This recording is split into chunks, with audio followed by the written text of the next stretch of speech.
Jayalakshmi November 1, 1958 Andhra பிரதேசத்தில் நீரஜாசசி என்ற பெயரில் பிறந்தவர். இவரது தந்தை தசரத ராமி ரெட்டி ஒரு எழுத்தாளர் மற்றும் உதவி இயக்குநராக பணியாற்றியவர். ஃபடாஃபட் ஜெயலட்சுமி தன்னுடைய 13வது வயதிலேயே இத்தரு அம்மாயிலு என்ற தெலுங்கு திரைப்படம் மூலம் அறிமுகமானார். மலையாளத்தில் சுப்ரியா என்ற பெயரில் அறிமுகமாகிய ஃபடாஃபட் ஜெயலட்சுமி தீர்த்த யாத்ரா போன்ற படங்களில் நடித்துள்ளார். இயக்குனர் கே பாலச்சந்தர் தமிழ் திரையுலகுக்கு கொண்டு வந்த போது இவருக்கு ஜெயலட்சுமி என்ற பெயரை சூட்டினார். 1974 வெளியான அவள் ஒரு தொடர்கதை திரைப்படத்தில் அவர் பேசிய ஃபடாஃபட் என்ற வசனம் அவரது துடிப்பான நடிப்புடன் இணைந்து பெரும் வரவேற்பை பெற்றது. இதுவே அவரது பெயருக்கு முன்னால் இறுதி வரை ஒட்டிக்கொண்டது. ஃபடாஃபட் ஜெயலட்சுமியின் சுமார் 10 ஆண்டுகால திரைப்பயணத்தில் தமிழ், தெலுங்கு, மலையாளம், கன்னடம் என 4 மொழிகளிலும் சேர்த்து 66 படங்களில் நடித்துள்ளார். ஃபடாஃபட் ஜெயலட்சுமி ரஜினிகாந்துடன் இணைந்து நடித்த முள்ளும் மலரும், 6 - 60 வரை போன்ற திரைப்படங்கள் பெரும் வெற்றியை பெற்று தந்தன.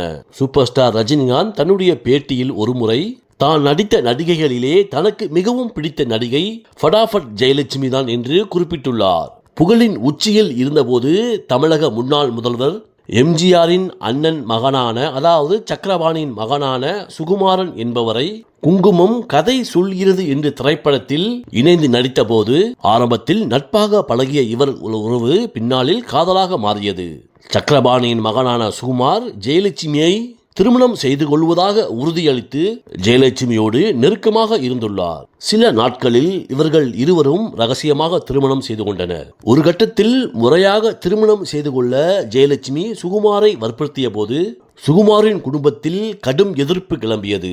ஒரு கட்டத்தில் சுகுமார் தன்னை தவிர்ப்பதை உணர்ந்த ஃபடாஃபட் ஜெயலட்சுமி மிகுந்த மன உளைச்சலுக்கு ஆளானார். ஃபடாஃபட் ஜெயலட்சுமி மிகவும் வெளிப்படையான குணம் கொண்டவர். திரையில் அவர் பேசிய ஃபடாஃபட் வசனத்தைப் போலவே நிஜத்திலும் எதையும் ஒழிக்க தெரியாதவர். இதனை பயன்படுத்தி கொண்ட திரைத்துறையை சேர்ந்த சிலரும் நண்பர்களும் அவருக்கு பெரும் மன உளைச்சலை தந்தனர்.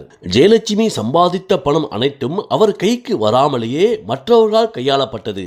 பாசத்திற்காக அவர் ஏங்கிய போது அவரை சுற்றியிருந்தவர்கள் அவரது உழைப்பையும் பணத்தையுமே குறிக்கோளாக கொண்டிருந்தனர்.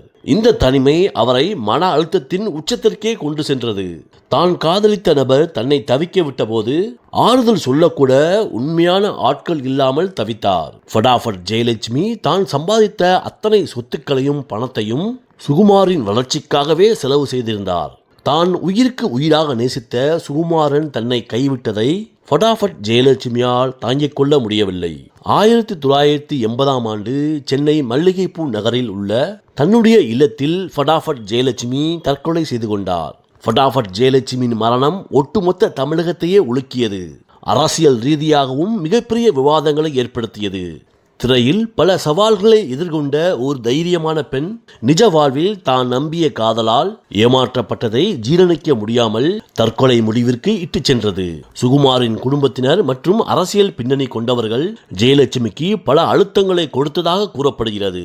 ஒரு நடிகை தானே, இவளை சுலபமாக கையாண்டு விடலாம் என்று நினைத்தவர்களுக்கு மத்தியில் அவர் தனது காதலையும் தான் அவரோடு வாழ்ந்த வாழ்க்கையையும் விட்டுக் கொடுக்காமல் போராடினார். ஃபடாஃபட் ஜெயலட்சுமி கேட்டது அதிகாரத்தையோ பணத்தையோ அல்ல, தனக்கான அங்கீகாரத்தை மட்டுமே.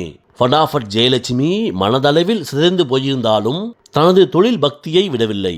தற்கொலை செய்து கொள்வதற்கு சில நாட்களுக்கு முன்பு வரை ஜெயலட்சுமி பல படங்களில் நடித்துக் கொண்டிருந்தார்.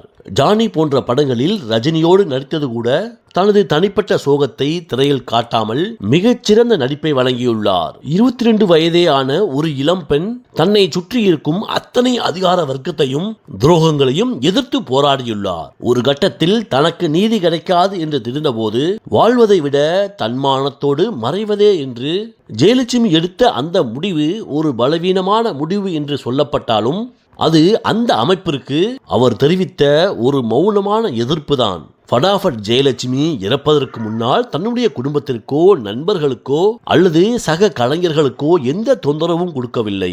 தன்னுடைய துயரத்தை தானே சுமந்து கொண்டு மௌனமாகவே இந்த உலகத்தை விட்டு சென்றார்.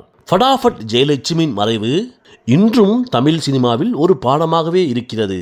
எவ்வளவு பெரிய நட்சத்திரமாக இருந்தாலும் தனிப்பட்ட வாழ்வில் சரியான பிடிமானம் இல்லை என்றால் என்னவாகும் என்பதற்கு ஃபடாஃபட் ஜெயலட்சுமியின் வாழ்க்கை நமக்கு கற்றுத்தந்த பாடமாகும்.